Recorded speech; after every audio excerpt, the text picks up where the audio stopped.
sejak tahun 2009. Jadi anak TK ini kalau dikasih tugas nggak dikerjain tapi digambarin. Kayaknya hampir semua pendekatannya memang curahan hati. Kira-kira kalau misalnya aku nggak mengambil jalan hidup seperti ini, kira-kira gimana ya hidup aku? Gimana ya dampaknya dengan karya seniku? Ada bukti nyata bahwa aku pernah hidup dan bukti itu terlihat dari karya.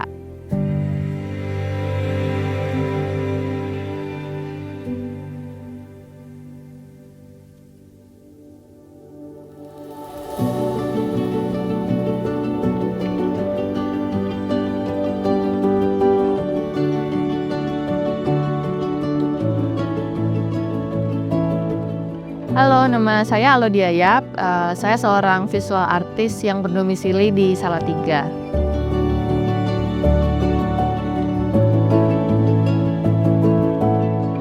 Aku tuh menggambar tuh udah dari kecil. Dari aku TK aja tuh udah ada surat peringatan dari sekolah datang buat mamaku disuruh datang ke sekolah. Jadi anak TK ini kalau dikasih tugas nggak dikerjain tapi digambarin. Jadi bisa dibilang tuh dari kecil menggambar tuh udah jadi salah satu, mungkin satu-satunya hal yang aku lakukan secara kesadaran. Mau ngapain hari ini? Menggambar. Dengan kesadaran penuh ngeplan aku hari ini pulang sekolah mau gambar, besok menggambar lagi, besok menggambar lagi. Jadi nggak pernah ada opsi sebelum itu. Kepala aku udah pinginnya menggambar aja karena bisanya gitu doang.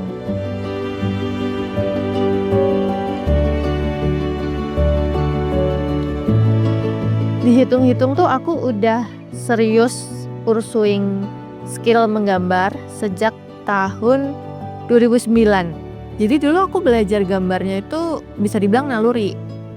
Aku lihat di koran ada foto human interest, kemudian aku coba gambar yang ada di koran itu. Kemudian waktu SMA aku dapat guru seni rupa di sekolah, dia kebetulan tuh seniman juga, dia pematung, kemudian seniman seni rupa. Nah waktu SMA itulah aku diajarin pakai berbagai macam media, mulai dari cat air, cat akrilik, cat minyak, bahkan bikin patung dan lain-lain. Nah dari situ tuh kesadaran dan kecintaanku terhadap seni rupa itu mulai tumbuh.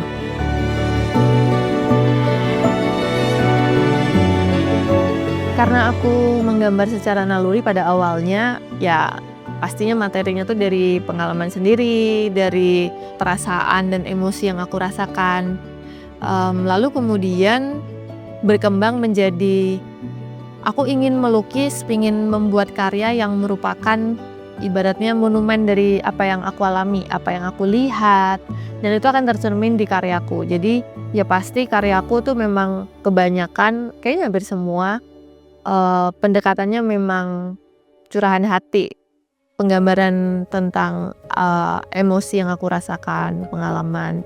Sering banget banyak yang DM kayak, "Kak, aku lihat gambar kakak merasa ini, merasa itu." Nah disitulah aku menyadari, oh ternyata karya yang kita buat dengan hati, dengan perasaan, dengan emosi itu bisa sampai juga ke orang lain. Justru aku suka dengan pengalaman saat karya aku yang aku buat dengan intensi tertentu kemudian ditampilkan atau ada orang lihat lewat sosial media, ada yang lihat lewat pameran, dan kemudian mereka menginterpretasikan karyaku dengan cara mereka sendiri, dengan merefleksikan dengan apa yang resonate dengan pengalaman mereka sendiri, dan kadang-kadang outcome-nya tuh menurut aku jadi menarik banget.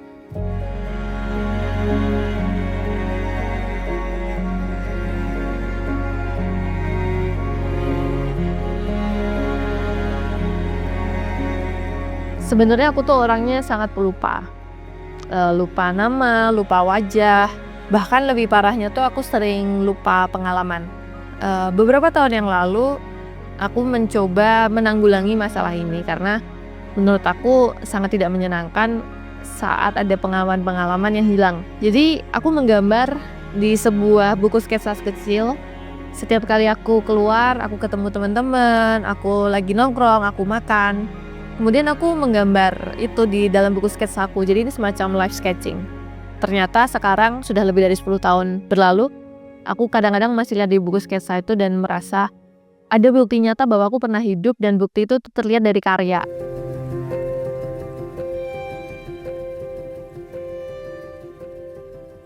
Aku aware banget bahwa kita nggak bisa nge-push kreativitas terus-menerus setiap hari selama bertahun-tahun. Tapi dengan kesadaran penuh aku mencoba untuk terus mengasah kreativitasku setiap hari. Makanya rasanya yang namanya berkarya itu aku ngerasain banget ada up and down. Kadang-kadang kalau kita lagi mood, kadang-kadang kalau tabungan emosinya lagi meluap-luap, karya tuh begitu lancar keluar. Tapi kadang-kadang saat kreativitas lagi mati ya nggak bisa menggambar. Tapi dengan kesadaran penuh juga bahwa aku ingin menseriusi seni rupa ini, ya aku ingin terus melatih kreativitasku. Jadi aku setiap hari menggambar.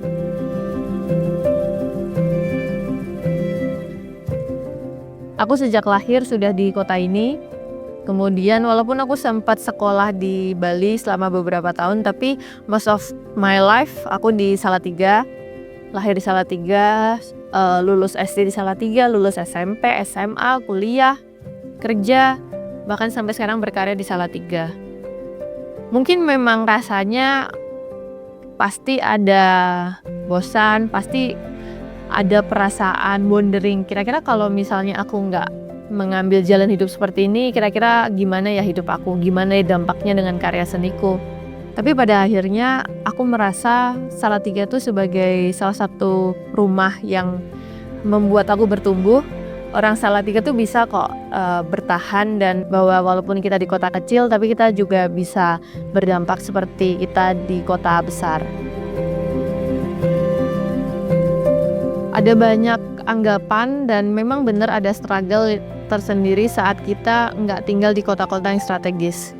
Tapi halangan dan batasan geografik itu tuh rasanya sekarang jadi kabur dengan adanya sosial media. Kita punya cara lain, kita punya akses untuk terus keep floating, supaya kita terus relevan, supaya kita bisa di-reach lebih banyak orang.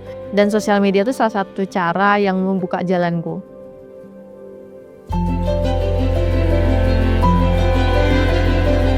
Menurut aku art itu bisa dibilang sebagai salah satu cara untuk kita bertahan hidup. Aku ingat banget waktu kita pandemi, kita nggak bisa kemana-mana, apa hiburan yang biasanya kita bisa dapat, ternyata semua orang lakukan apa pada saat pandemi. Mereka lari ke art, mereka lari ke film, mereka lari ke musik, mereka lari ke melukis, menggambar, sastra. Jadi aku merasa art itu tuh adalah cara kita bertahan hidup.